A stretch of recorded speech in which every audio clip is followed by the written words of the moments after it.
सवाल राहुल गांधी जी से है सीधा सीधा। दोहरा चेहरा तो ब्राह्मणवाद का रहा ही है। आप देखो कि बुलडोजर चल गया शहजाद अली पे, संख्यकों के मामले में दोहरा चेहरा, दलितों के मामले में दोहरा चेहरा, आदिवासियों के मामले में दोहरा चेहरा। कांग्रेस फिर एक नए पॉलिसी के साथ दलितों और अल्पसंख्यकों को विशेषकर बेवकूफ बनाने के प्लान पर काम कर रही है, टोपी पहनाने के प्लान पर काम कर रही है। आपने इस संविधान की आड़ में अल्पसंख्यकों के सम्मान को झुकाया, आपने इस संविधान की आड़ में दलितों के सम्मान को झुकाया, आपने इस संविधान की आड़ में आदिवासियों के सम्मान को झुकाया है। इसलिए राहुल गांधी और कांग्रेस, देखिए साहब कांशीराम कहते थे, बहुत ध्यान से सुनेंगे SC ST के लोग, एक है नागनाथ और एक है सांपनाथ, हमेशा कहते थे।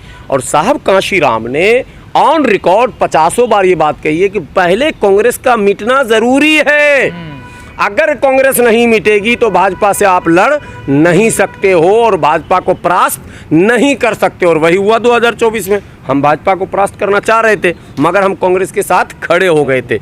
नतीजा ये हुआ कि भाजपा को हम परास्त नहीं कर सके। तो कांग्रेस से सबसे पहले आर पार की लड़ाई आपको लड़नी होगी। ये आस्तीन के सांप हैं और इनकी पॉलिसी नहीं बदल सकती है। Nature and signature can not change, it is by birth. Congress के पॉलिसी बनाने वाले लोगों ने ही बना रखा है कि ये बदलेंगे नहीं, ये मनुवाद के पोषक हैं। इन्होंने अनुच्छेद 341 पर धार्मिक प्रतिबंध लगाकर 1950 में ये सिद्ध कर दिया था कि दलित यूनिटी को तोड़ देना है, दलित सशक्तिकरण का नाश कर देना है और हिंदू धर्म में दलितों को अछूत और गुलाम बनाकर बांध कर रखना है। संविधान सम्मान समारोह में राहुल गांधी संविधान लेकर खड़े हुए, जो लोकसभा चुनाव में भी चल रहे थे, संसद में भी संविधान लेकर गए थे। पता नहीं कहां से एक किताब इन्होंने पतला सा लाया, नकली है वो। असली संविधान तो इतना मोटा होता, संविधान में इतनी पतली सी डायरी लेके चल रहे हैं, उसमें उतना ही लिखा हुआ। कोई दिन किसी दिन कोई आदमी उनसे मांगे, राहुल जी वो जरा संविधान देना, पढ़े कौन कौन सा अनुच्छेद उसमें लिखा हुआ है। हमको लगता है जो ब्राह्मणवाद को प्रोटेक्ट करने वाला जितना है वही लिखा हुआ उसमें, जो SC ST को प्रोटेक्ट करने वाला है या उसको अधिकार देने वाला है, उसको सम्मान देने वाला है, वो उसमें नहीं है। तभी तो इतना पतला लेके चल रहे हैं। संविधान तो हमारे घर में भी है, 3-4 भाषा में है। वो कम से कम सबसे पतला जो उर्दू वाला हमारा वो इतना मोटा है और हिंदी वाला तो इतना बड़ा, वो इतना मोटा है, ठीक है। और ओरिजिनल जो संविधान है वो इतना बड़ा, आपने देखा होगा। तो ये नकली संविधान लेकर जो चलते हैं नकली संविधानवादी, ये वहाँ संविधान सम्मान समारोह में भाषण दे रहे थे कि मोदी जी ने, मैंने, ये लाल वाली जो, इसने मोदी जी को झुकने पर मजबूर कर दिया। मोदी जी को झुकने पर कहाँ मजबूर किया जी? मोदी जी का तो बुलडोजर दन दनादन चल ही रहा गैर संवैधानिक। मोदी जी का तो सारा कार्यक्रम चल ही रहा गैर संवैधानिक। योगी जी का चल ही रहा, मोहन यादव का चल ही रहा, सब तो चल ही रहा। आपने इस संविधान की आड़ में अल्पसंख्यकों के सम्मान को झुकाया, आपने इस संविधान की आड़ में दलितों के सम्मान को झुकाया, आपने इस संविधान की आड़ में आदिवासियों के सम्मान को झुकाया है। इसलिए राहुल गांधी और कांग्रेस, देखिए साहब कांशीराम कहते थे, बहुत ध्यान से सुनेंगे SC ST के लोग, एक है नागनाथ और एक है सांपनाथ, हमेशा कहते थे। और साहब कांशीराम ने ऑन रिकॉर्ड 50 बार ये बात कही है कि पहले कांग्रेस का मिटना जरूरी है। अगर कांग्रेस नहीं मिटेगी तो भाजपा से आप लड़ नहीं सकते हो और भाजपा को परास्त नहीं कर सकते। और वही हुआ 2024 में। हम भाजपा को परास्त करना चाह रहे थे मगर हम कांग्रेस के साथ खड़े हो गए थे।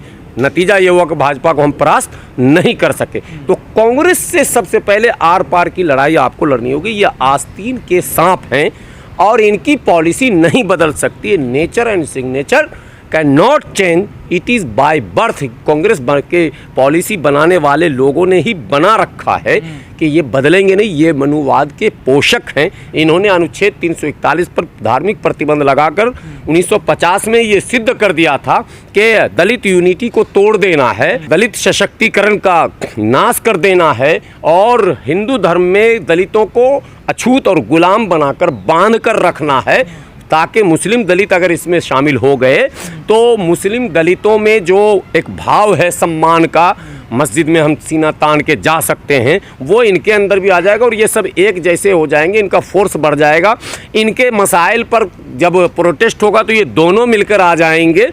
यही तो उनको डर था कि हिंदू धोबी के साथ मुस्लिम धोबी भी आ जाएगा, हिंदू जाटव के साथ मुस्लिम जाटव भी आ जाएगा, हिंदू जाट के साथ मुस्लिम जाट भी आ जाएगा, हिंदू गुजर के साथ मुस्लिम गुजर भी आ जाएगा, हिंदू नाई के साथ मुस्लिम नाई भी आ जाएगा। ऐसा ना हो, इसलिए धर्म का दीवार खड़ा कर दो। नाई है अलग है, धोबी है अलग है, हिंदू के नाम पर मुसलमान के नाम पर बांट दिया। जो बोलते हैं उसे करते क्यों नहीं, फॉलो क्यों नहीं करते? ये अपने यहाँ तो फॉलो करें ना। ये पुरानी परंपरा है ना, जो बोलते हैं वो नहीं करते हैं। राजीव गांधी भी यही करते थे, इंदिरा गांधी भी यही करती थी, नेहरू जी भी यही करते थे, नरसिम्हा राव ने यही किया। नरसिम्हा राव ने देश को संबोधित करते हुए कहा था कि बाबरी मस्जिद मेरे रहते हुए एक ईंट कोई छू नहीं सकता, लेकिन उसके रहते हुए बाबरी मस्जिद का सारा ईंट उखाड़ के लेके चला गया लोग। तो वो जो कहते हैं वो करते नहीं है, ये शुरू से परंपरा है। लेकिन देश के दलित और आदिवासी और माइनॉरिटी जो आपस में लड़ रहे हैं, अभी जो 21 अगस्त को जिस तरह से आपस में लड़ता हुआ दिखा ये समाज, ये बहुत आश्चर्यजनक है। असहमति और असहमति, सुप्रीम कोर्ट के उस निर्णय का मैंने भी स्वागत किया था, शायद आपके चैनल पर भी मैंने बयान दिया था कि मैं उसके पक्ष में हूँ कि कोटा विद इन कोटा हो, क्रीमिलियर को छोड़कर। लेकिन कोटा विद इन कोटा के लिए जातिगत जनगणना एकदम अनिवार्य है, ये मैंने आपको बयान दिया था, शायद आपको याद हो, आपके दर्शक को याद होगा, मैंने कहा था। लेकिन पक्ष में होने का क्या मतलब, मैं 21 अगस्त के भारत बंद के भी पक्ष में था, क्योंकि हमारे ही भाइयों में, हमारे ही लोगों में एक पक्ष का मानना था ये गलत है, तो हमें बैठना चाहिए था। ये हमारा आपसी मामला था डिस्कस करने का। लेकिन हमने देखा सड़क पर लोग ऑन कैमरा आकर 21 अगस्त के बंद का न केवल विरोध कर रहे थे, बल्कि भाजपा भी वो काम नहीं कर सकी जो हमारे समाज के लोगों ने किया।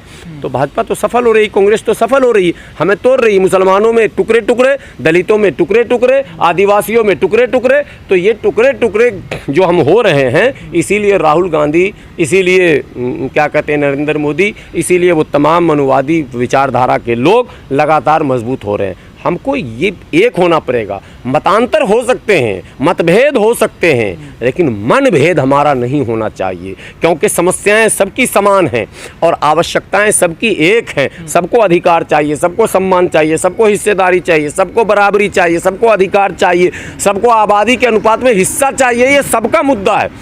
और लेकिन सबको जब एक मुद्दा है, सबकी इच्छा एक है, तो फिर सबको एक ही होकर लड़ना पड़ेगा, तभी आप प्राप्त कर सकते हैं। वरना इसका हल है जाति जनगणना। जाति जनगणना हो, मैं तो साफ साफ कहता हूँ, वाल्मीकि जितना है वाल्मीकि को दीजिए, जो जाटव है जाटव को दीजिए, जो दीगर है दीमर को दीजिए, जो है जो सबको दीजिए ना भाई। हम तो नारा ही लगा रहे हैं, जिसकी जितनी संख्या भारी उसकी उतनी हिस्सेदारी, उससे कहीं पीछे हटने का कोई मतलब ही नहीं। लेकिन गलत है ना, हमें तो टोटल एक करना है, हमें टोटल को एक करना है, और टोटल की समस्या एक है। भाजपा वाले हैं, उसको क्या लगता है कि भाजपा उनकी समस्या का समाधान कर देगा? अरे एक दे देगा, क्या बोलते हैं आपको, लॉलीपॉप, जैसे कि मुसलमान को दे देता है, दो ठो को पकड़ के बना दिया। एक नासिर हुसैन राज्यसभा में आप आजकल चर्चे में देख रहे होंगे, मैंने भी, वो 12 साल से हैं, अब मैंने अब सुना नाम, तो वैसे ही मुसलमान के लोग पकड़ के रख लेता है, कहीं ज़रूरत पड़ने पर दिखा देता है, ये देखो है तो नासिर हुसैन, इलियास हुसैन, फलां हुसैन, आपके मेरे पास तो हुसैन भी है, हसन भी है,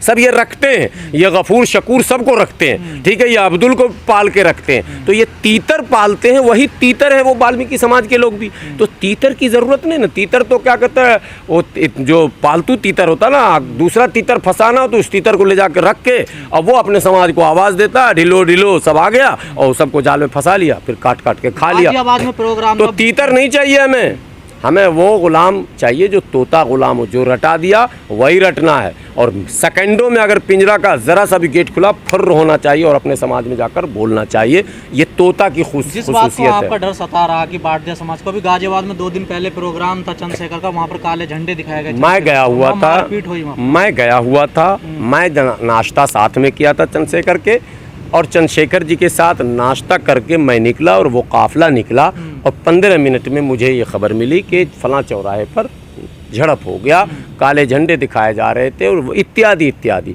तो ये ठीक नहीं, ये बिल्कुल गलत है। आपस में कभी भी आप एक दूसरे से इस तरह से अगर लड़ेंगे, कौन आपको अधिकार देगा, कौन सम्मान देगा, कौन हिस्सेदारी देगा, कौन भागीदारी की बात करेगा? ये बिल्कुल गलत है। इस चीज़ को ख़त्म कीजिए, आप मिलजुल कर रहिए, आप प्यार प्रेम से रहिए, और बात सिर्फ इतनी है कि भाई जिसका जो हक है उसको दीजिए, जिसका जो अधिकार है उसको दीजिए, और दीजिए नहीं दिलाइए, दूसरों के लिए भी आवाज़ उठाइए, जो आगे हैं वो पीछे, जो लोग छूट गए उनको भी सामने लाइए। ये हमारा मुद्दा है। राहुल गांधी कहते हैं मीडिया में कितने दलित हैं और कहाँ है, कितने दलित नहीं नाम बता दीजिए कहाँ। अपनी पार्टी में नहीं बताते कि हमारी पार्टी नहीं, कहाँ मीडिया में, ही मैं कह रहा हूँ, कहाँ है मीडिया में? आप गिनती गिना दीजिए, मैं तो सारे चैनल की लिस्ट आपको दे दूंगा, आप गिनाइए नाम।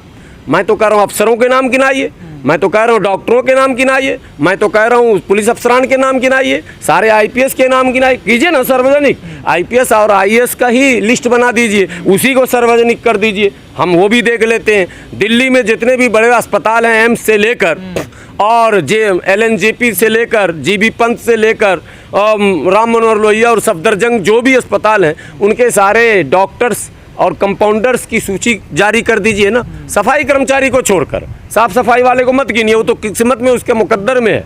फोर्थ, वो भी कॉन्ट्रैक्ट बेस पे है, ठेकेदारी पर है, नौकरी तो है ही नहीं। नौकरी वाले जो हैं उनकी लिस्ट जारी कीजिए ना, आ जाएगा दूध का दूध पानी का पानी। लोकसभा चुनाव में चूंकि जातिगत जनगणना एक मुद्दा था, कई संगठनों ने इस पर बड़ा काम कर रखा है, कई संगठनों ने इसमें जोरदार ढंग से आवाज़ उठाई है।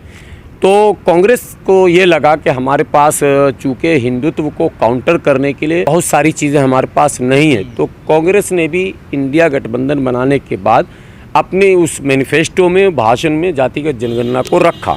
आपको याद होगा राहुल गांधी हर मंचों से कहते थे कि जातिगत जनगणना कराएंगे, और सदन जो अभी चल रहा था उसमें भी राहुल गांधी ने कई बार इस मुद्दे को उठाया कि आप कुछ भी कह लो, कुछ भी कर लो, हम तो ये काम करा कर रहेंगे, ये वगैरह। अभी उसके बाद, सदन के बाद भी कई कार्यक्रमों में राहुल गांधी ने यह बात कही। सवाल ये पैदा होता है कि जब राज्य सरकारों को ये अधिकार प्राप्त है कि वो जनगणना अपने स्तर से भी करा सकती है, जो कि बिहार ने करवाया, तो सवाल नंबर 1, कांग्रेस शासित राज्यों में जातिगत जनगणना क्यों नहीं करवा रहे राहुल गांधी? कर्नाटक में उनकी सरकार, हिमाचल में उनकी सरकार, 2-3 राज्य और हैं जहाँ उनकी सरकार है, और कहीं गठबंधन में वो हैं। तो जहाँ कहीं भी उनकी चल रही है वहाँ तो उनको करवा के ये संदेश देना चाहिए था कि हम इसके पक्ष में हैं।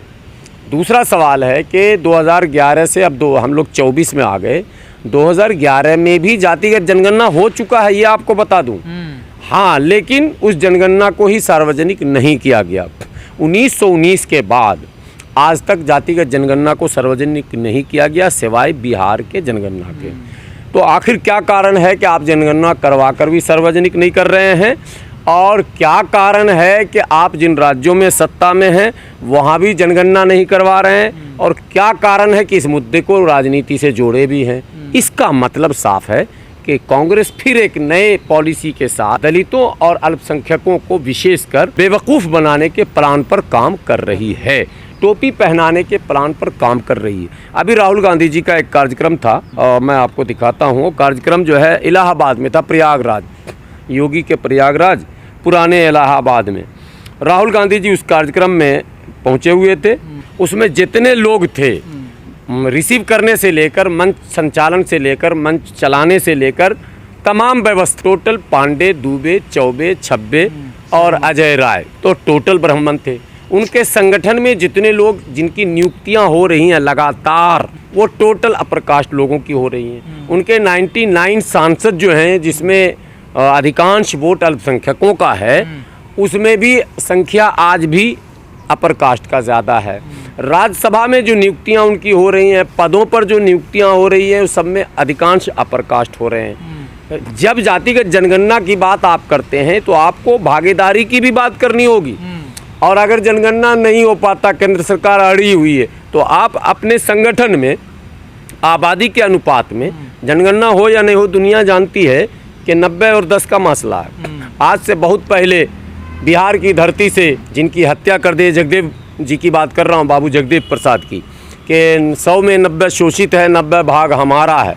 तो 90 और 10 का पहले से चल रहा, 85-15 का भी आपको पता है, नारा लगा हुआ, बोल 85 जय मूल निवासी। तो 85% कम से कम OBC, SC और ST को आप संगठन में और टिकटों में और पदों पर और मंत्रिमंडल में, कम से कम ये तो आपके हाथ में है। जहां आपकी सरकार है वहां राज्य सरकार की नौकरियां तो आपके हाथ में हैं। तो क्या कर्नाटका में जितनी नियुक्तियां निकली हैं सरकार की, उसमें 85% SC, ST, OBC को दे दिया गया क्या? सवाल राहुल गांधी जी से है सीधा सीधा। क्या कर्नाटका के मंत्रिमंडल में 85% SC, ST, OBC हैं क्या? अगर नहीं है तो इसका मतलब आपका ये सारा शगुफा है। जैसे मोदी जी का जुमला है, वैसे राहुल जी का ये जुमला है, और कुछ भी नहीं। दोहरा चेहरा तो ब्राह्मणवाद का रहा ही है। आप देखो कि बुलडोजर चल गया शहजाद अली पे, वो कांग्रेस का नेता है, कांग्रेस का उपाध्यक्ष है छतरपुर का, और उसका भाई पार्षद है।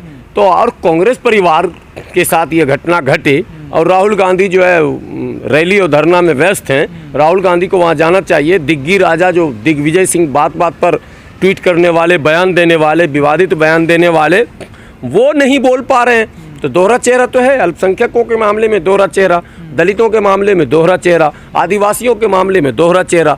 अगर दोहरा चेहरा ना होता तो इतनी बड़ी घटना जो बस्तर में घटी, जो विद्याचरण शुक्ल इत्यादि को नक्सलियों ने उड़ाया, टोटल कांग्रेस के नेता थे, तो कांग्रेस से नक्सलियों को क्यों परेशानी थी? नक्सली आंदोलन में अधिकांश आदिवासी जुड़े हैं, तो आदिवासी भी इनसे खफा और नाराज हैं। लेकिन भाजपा हराओ के नाम पर और गठबंधन बनाओ के नाम पर कहीं ना कहीं इंडिया बनाकर इनमें पीडीए और सीडीए जोड़कर इस मुद्दे से क्यों पीछे हट रही है? नहीं, बीजेपी तो हटेगी। उस देखिए बीजेपी बहुत कम, उसकी गलती छोटी है क्योंकि वो तो खुला बोल रहा है ना भाई। उसका तो मनुवाद, हिंदू राष्ट्र, उसके कई नेता ने बयान दिया संविधान मिटाएंगे, हटाएंगे, खुलकर बयान दिया, छुपकर नहीं दिया। कैमरे के सामने आकर कहा 400 पार आने दो, इस बार संविधान मिटा देंगे, बोला ना हेगड़े ने। तो उनके नेता जो है गिरिराज सिंह बोलते ही रहते हैं, हिंदू राष्ट्र की बात करते रहते हैं। इसलिए जो खुलकर बोल रहा है उसको आप कटघरे में मत लाइए। जो बोल कुछ और रहा है और कर कुछ और रहा है, जिसको आम भाषा में गांव में आप लोग बोलते होंगे दोगला।